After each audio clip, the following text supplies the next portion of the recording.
Now, the story titled Small Enough to Fit Inside.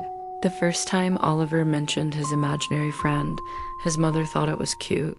He was only 8 years old, sitting cross-legged on the carpet with his toys, when he suddenly looked up and said, "Crow says you don't like me very much." She laughed nervously and told him not to be silly. But something about the way Oliver's expression didn't change, his small mouth flat, his eyes too steady, made her skin crawl. Over the next week, strange things began to happen.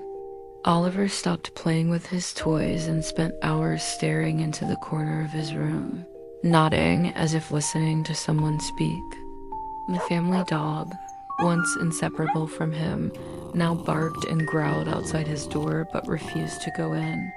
At night, his parents heard footsteps pacing across his floor, even though he swore he was in bed. Sometimes they heard whispers through the walls, too soft to make out, yet they always stopped the second they opened the door. Then came the drawings.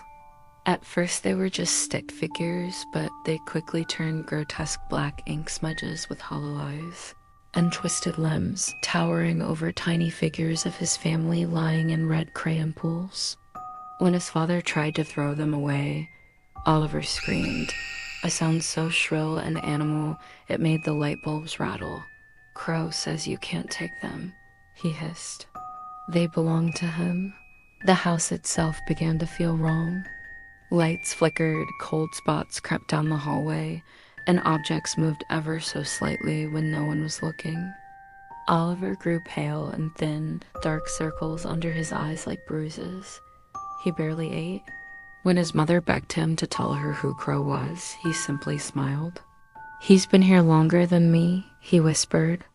He was waiting for someone small enough to fit inside. One night, his parents woke to a loud crash and found the kitchen torn apart, glass shattered, chairs overturned, every cabinet flung open. Oliver was sitting on the counter, barefoot, his pajamas soaked in something dark. "Crow said we should make room," he murmured, swinging his legs. The police came, but Oliver didn't speak to them. He only stared at the ceiling and grinned until they left.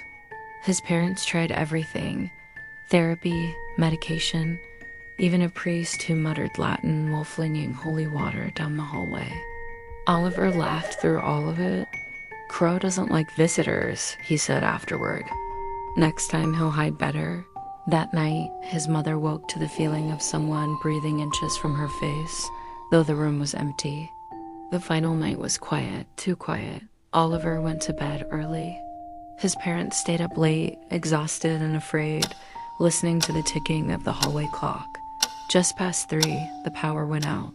When they rushed to Oliver's room, they found him standing in the middle of the floor, his arms outstretched, shadows writhing like black smoke around his feet.